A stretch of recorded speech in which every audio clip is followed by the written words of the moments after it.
start, or what are we doing? No, we good. We getting ready to start. Okay.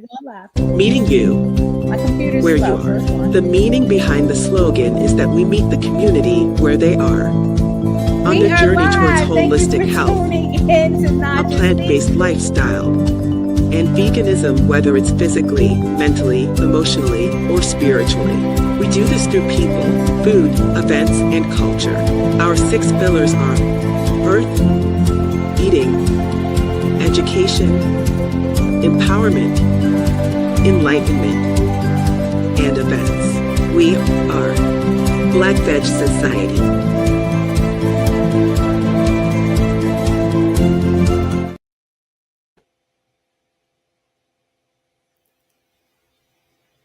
Okay, thank you for tuning in. Let me help you, a loved one or friend, find your vegan soul through food, people, events, and culture. We are in the season of giving, and did you know during the holiday gift giving season, a popular choice for gift donations are programs that send live farm animals as gifts to help alleviate hunger and poverty in low-income countries. But here to talk more about how we can give more compassionately and save the planet and ourselves is no other than a close friend of mine, Dawn Moncrief, a founder of A Well-Fed World. Dawn, how are you? I'm so happy to have you on finally.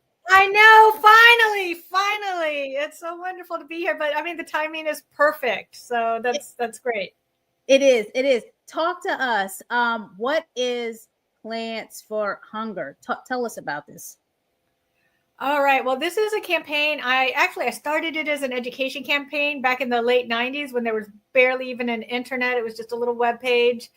But then around 2009, I'd already been working in the nonprofit community. I was able to spin it off to be its own program as opposed to just a little part of other programs. So as a lot of your listeners probably know, the main reasons a lot of people are plant-based is because of their health, and the animals and the environment. But a fourth part of that is global food security.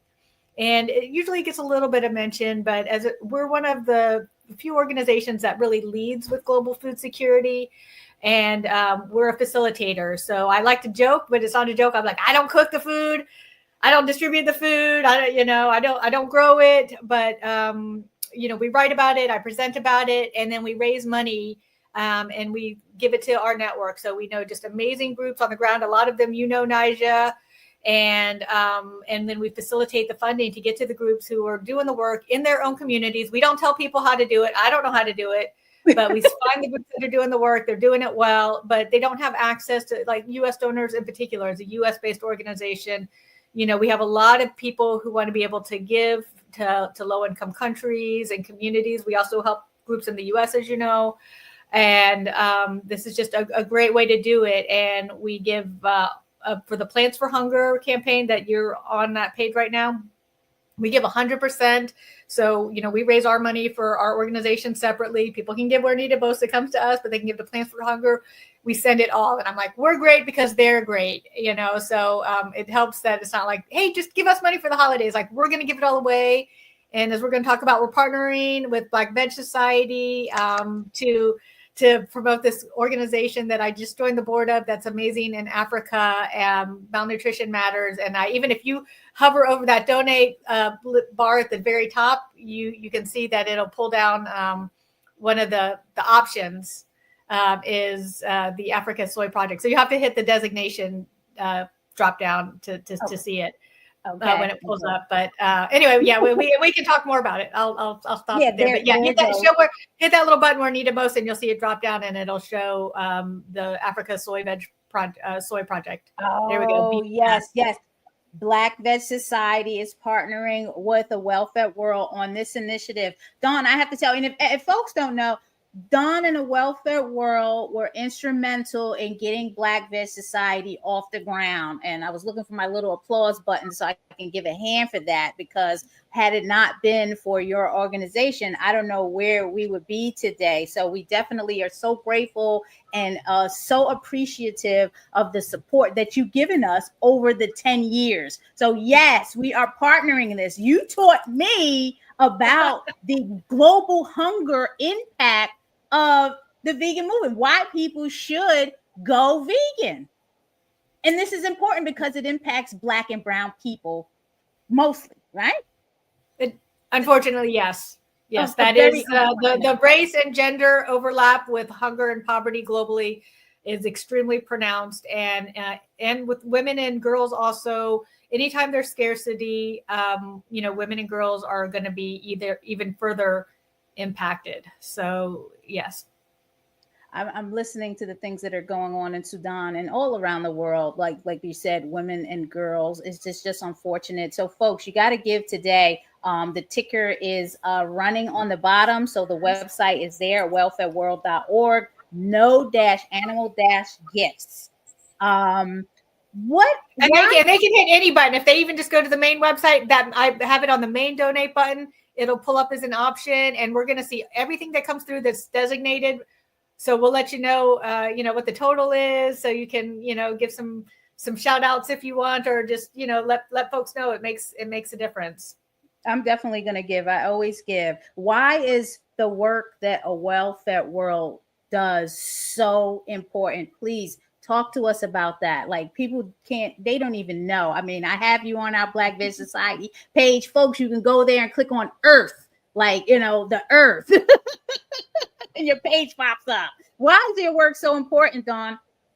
Well, like I just said, I mean, we're important because of the groups we're facilitating. Black Veg Society is a great example, right? You just start out, you've got the heart, you've got all the tools it takes, but really just, could use a little bit of help with a little bit of funding and maybe some infrastructure.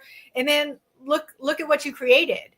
I mean, that's not me, but look, I know great people doing great work, and a little bit of funding, a little bit of support can just do wonders.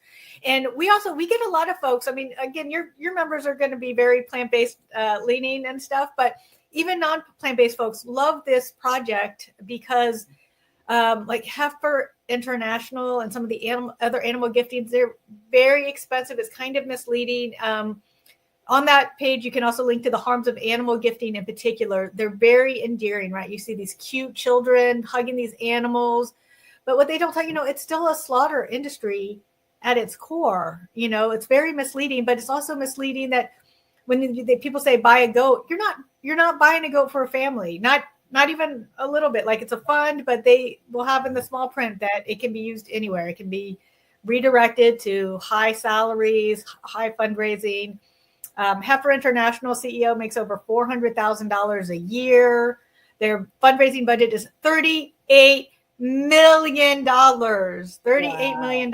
So, wow. And then they will even appeal to plant-based folks because they do have bees, which have their own problems. So, look that up. That we're not supporting that, but also you can plant trees. Please don't plant trees with Heifer International. We work with plant-based groups that are planting trees, and again, Green Generation Initiative is based in Africa, planting trees within their own community, and so you don't need to go through an organization that has this really high overhead. And we ourselves are small, but we still facilitate about $1 million a year. But that's nothing when you're talking about $38 million just for fundraising, Heifer International. Right. You're mighty.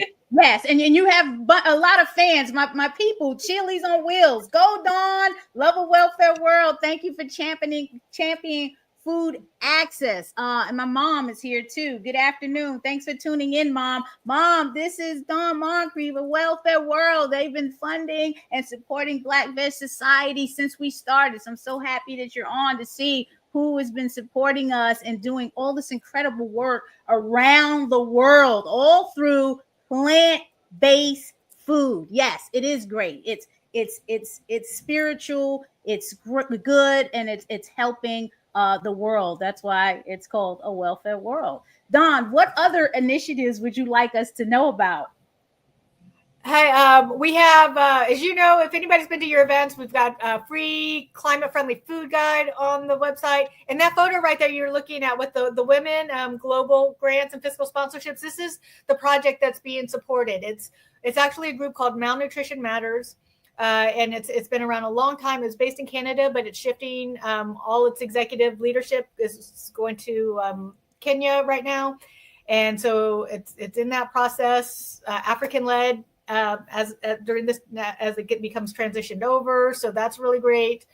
And these are low cost machines that allow the soybeans to be processed into soy milk, into tofu, into flour for protein rich baked goods. And it focuses on women, because when women have the power, the money more likely goes to feed the families directly and then also reinvested. So then they sell their goods, so their families are nourished, then they sell the goods, the community is nourished, they have more income, girls can go to school. It's an amazing project. They're low cost technologies.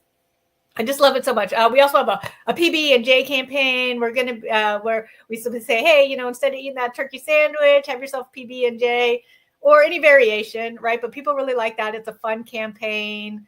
We're going to be running a petition to try to get Starbucks and Dunkin' and other cafes to have peanut butter. So a lot of peanut butter and beans. We lean into beans, like we're elevating lentils, leaning into beans. Any plant-based is better than the alternatives, but also, of course, we want to support the. So yeah.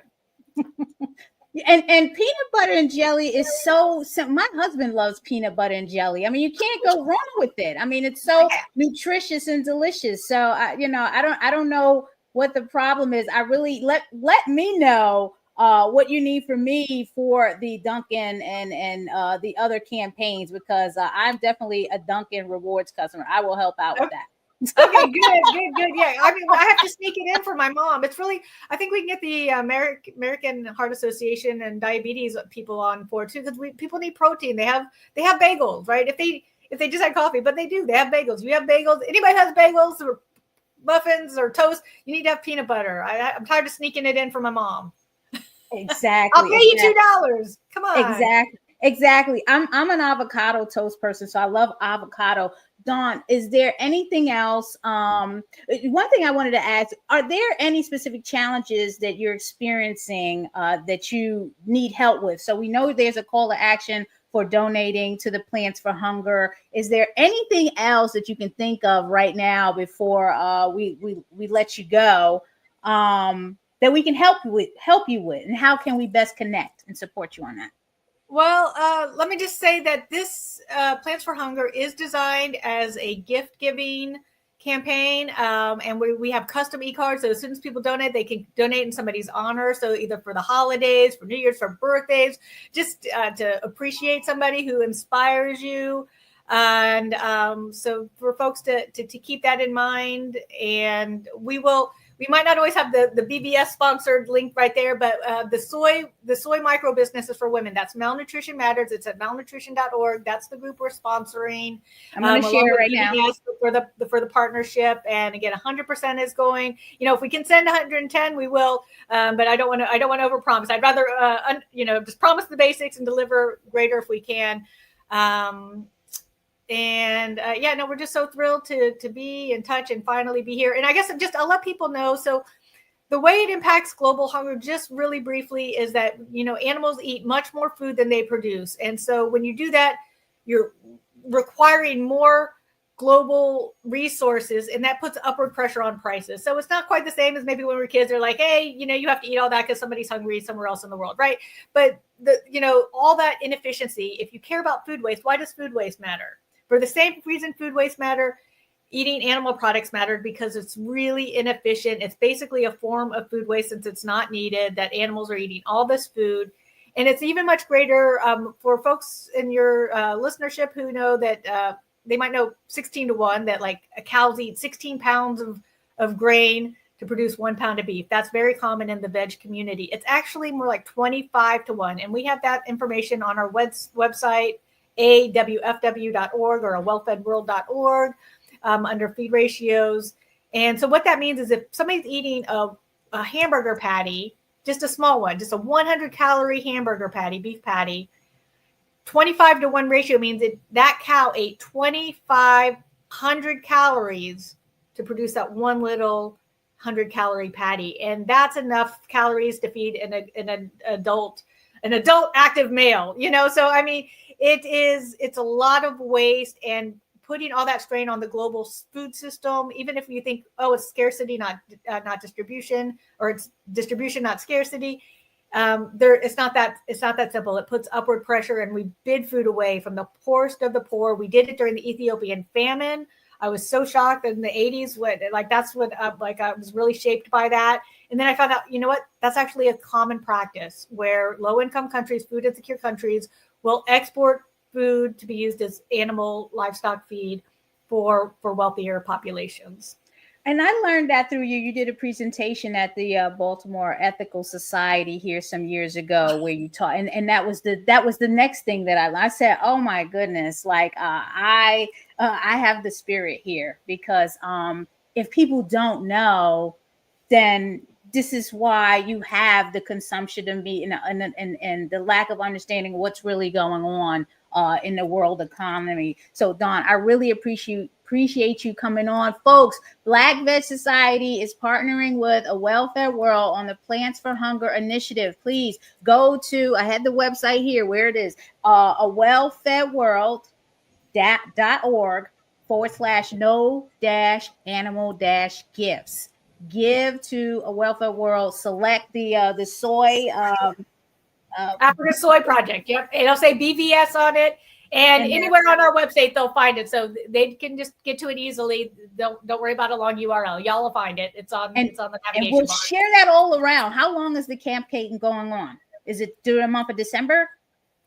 Plants for Hunger is year round. It just kicks into high gear for December for obvious reasons. And we're going to keep the BBS link up at least through the weekend. So I love it. Folks, please show your support. Dawn, how can they connect with you directly if they need to? Is it just the information's on the website. Just my name, Dawn, at awfw.org. Our phone number, all that information on the website. We don't keep you at bay. There's a contact thing. It'll have our phone number that goes right to me. There's our emails there. Yeah.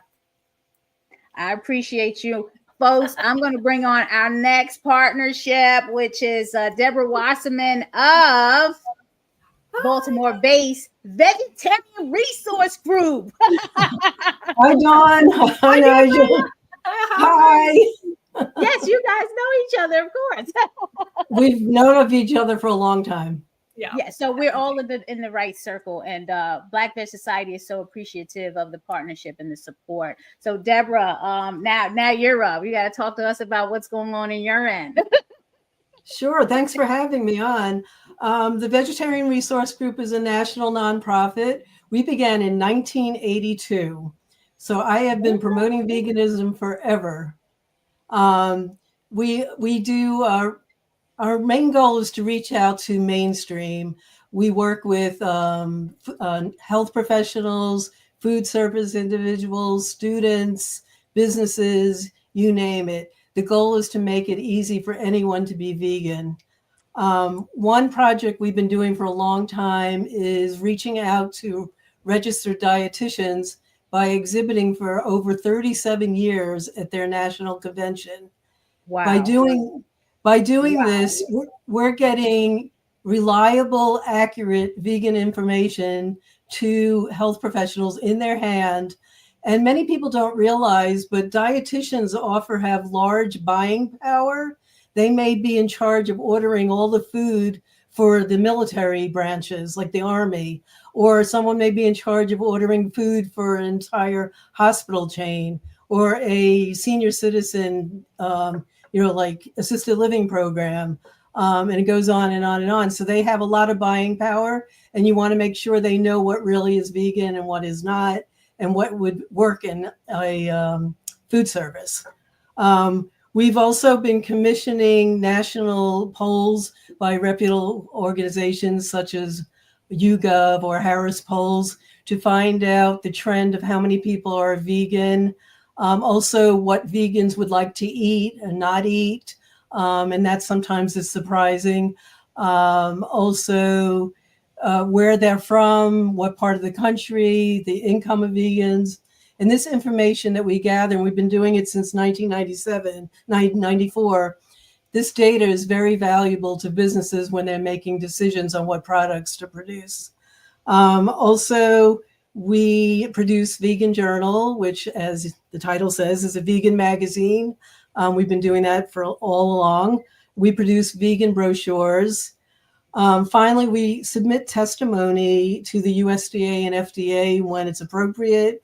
And we know for sure that we've had significant impact on policy changes that make it easier for people to be vegan in all situations. Our work is very important because we're proud that our materials are very scientifically based and it's accepted by mainstream. All the nutrition materials we produce are done by vegan registered dietitians or doctors, and their reputation is very good, so it's well received. One project we're working on right now is to compile a list of senior facilities that offer vegan food on a regular basis. Today, many institutions in the senior center do offer vegetarian options, but very few offer vegan. And just by approaching these independent or senior or assisted living locations or nursing homes and asking the simple question, do you have vegan options on a regular basis, will make them at least think of adding it. We did the same approach about 20 years ago with college campuses. And as many people know, today, almost every university has vegan food available, and in some cases have entire vegan dining halls. So just throwing out that question to senior establishments should hopefully make them think about having vegan options. And it's more than the vegan population that's going to want it. A lot of people today have stopped eating red meat. So that alone tells me that they're going to be looking for alternatives in these senior centers. Yes, much needed. Yes. Absolutely. Believe it or not, some people that are vegan may end up in a nursing home or assisted living location. It's already happening. Exactly. And you just want to make sure they can be healthy. They're not going to change your eating, and you don't want them to starve. I think everywhere you go where you don't see an option, there should be something said. I go to conferences, and if I don't see it, I say I go to health fairs, and if I don't see, it, I say something. I think we need to speak up every time we don't see options, and not like, as a nuisance, but as a matter of fact, times are changing, and more and more people are living this lifestyle, and we need to have these options. Right. Totally. Just asking can make a big difference. They always say in a store, if you want to get a product in, all you have to do is get 2 or 3 people to ask for that vegan food item, and it'll show up in the store. Exactly. It doesn't take many people asking for it to happen. Another project we're doing right now is creating more short videos, since the younger population doesn't really do anything but watch videos. They don't actually read. So they need all visuals. So we're doing a lot more of that now. Some of the videos will be related to an issue of Vegan Journal. So for example, we recently did an issue that focused on all the plant milks that are available today. But the fact is, even though they're readily available in all supermarkets, a lot of people will look at them but have no idea what you do with them, which one to pick for what. And so, for example, we've done 3 videos recently on plant milks. One is just in general on what type of plant milk you'll use to make a particular dish. We did one on what happens when you use different plant milks just to make vegan pudding from a mix.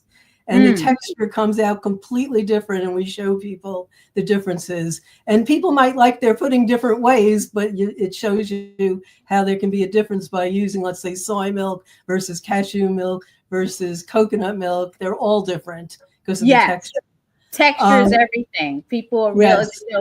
We know it with cheese. That's why it's hard when people are transitioning to vegan. The cheese is a big thing. Milk is a big thing. So yes, absolutely. And then also we are doing now our national annual scholarship contest for graduating high school seniors that promote veganism in their community. every year, thanks to wonderful anonymous donors who have contributed a lot of money, we are able to give away several $5,000 college scholarships and one $10,000 college scholarship every year. And we usually get several hundred people applying. And it must be someone who's been promoting veganism at least for 2 years on a regular basis. You can't just have started yesterday. It's competitive. It's very difficult to win.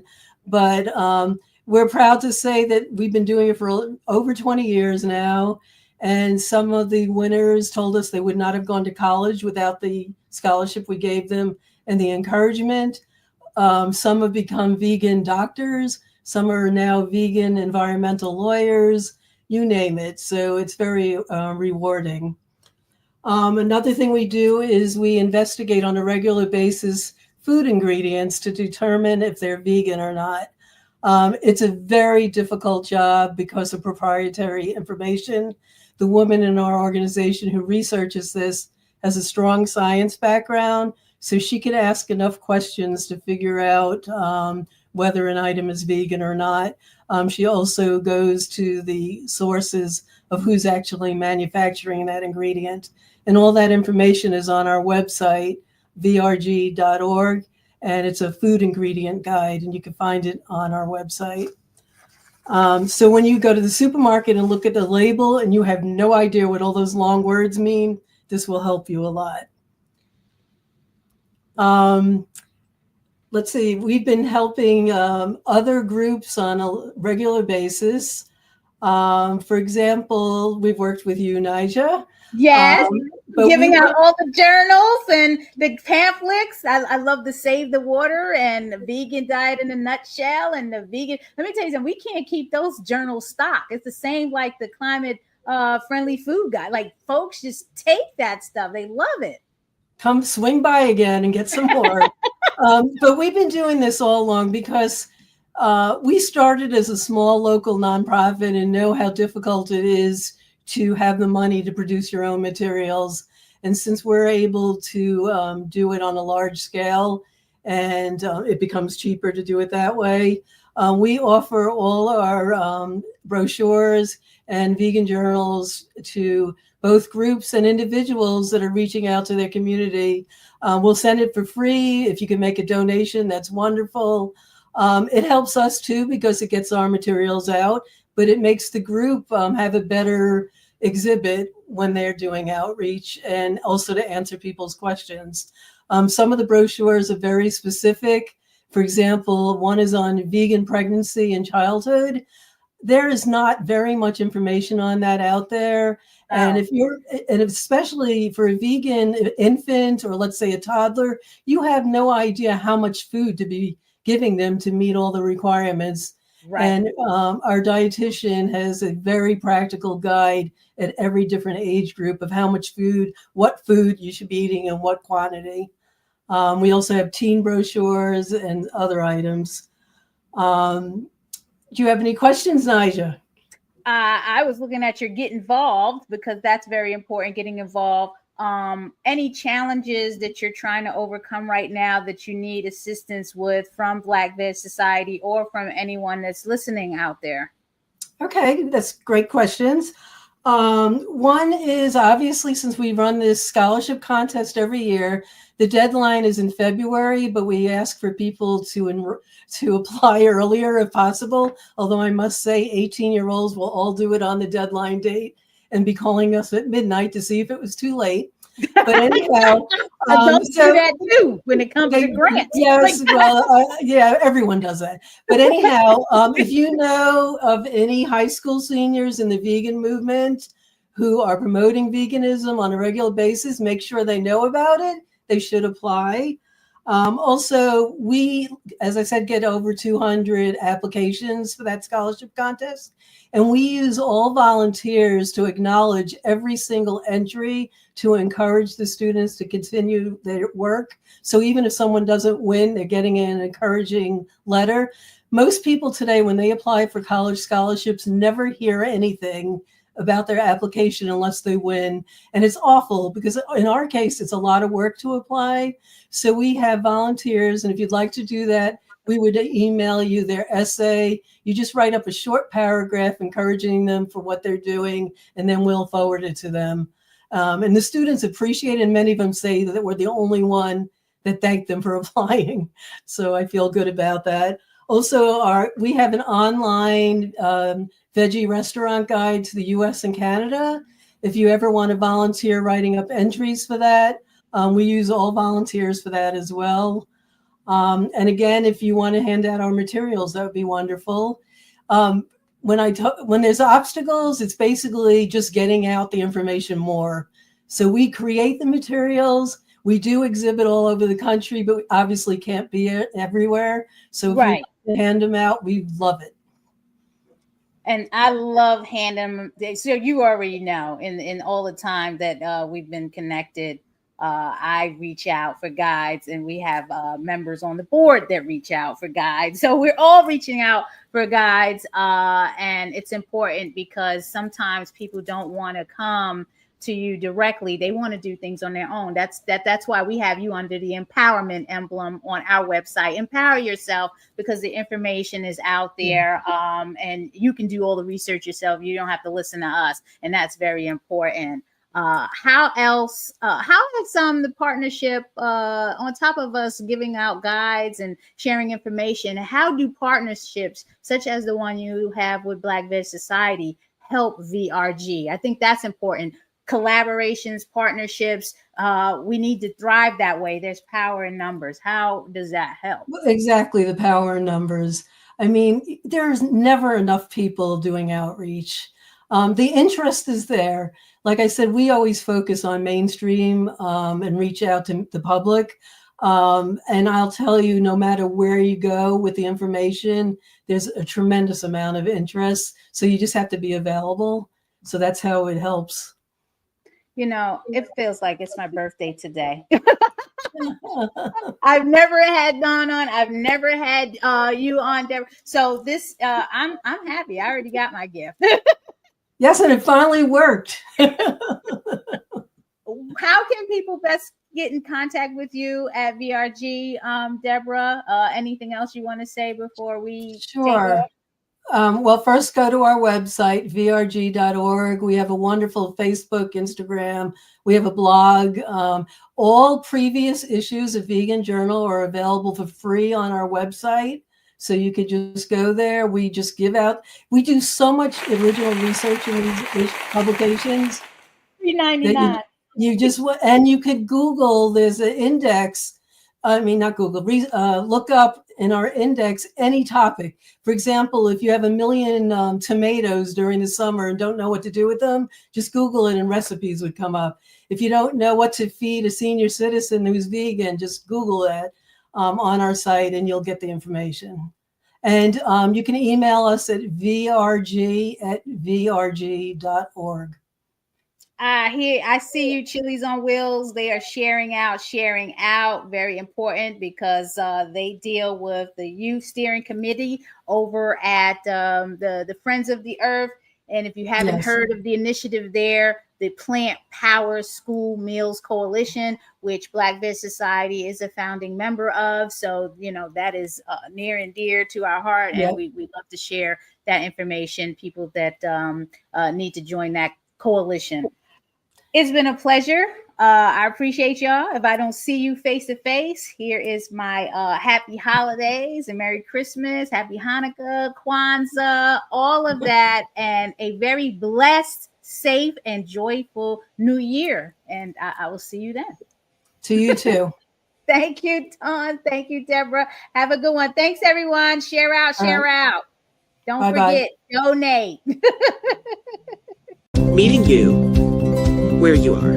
The meaning behind the slogan is that we meet the community where they are, on their journey towards holistic health, a plant-based lifestyle, and veganism, whether it's physically, mentally, emotionally, or spiritually. We do this through people, food, events, and culture. Our 6 pillars are birth, eating, education, empowerment, enlightenment, and events. We are Black Veg Society.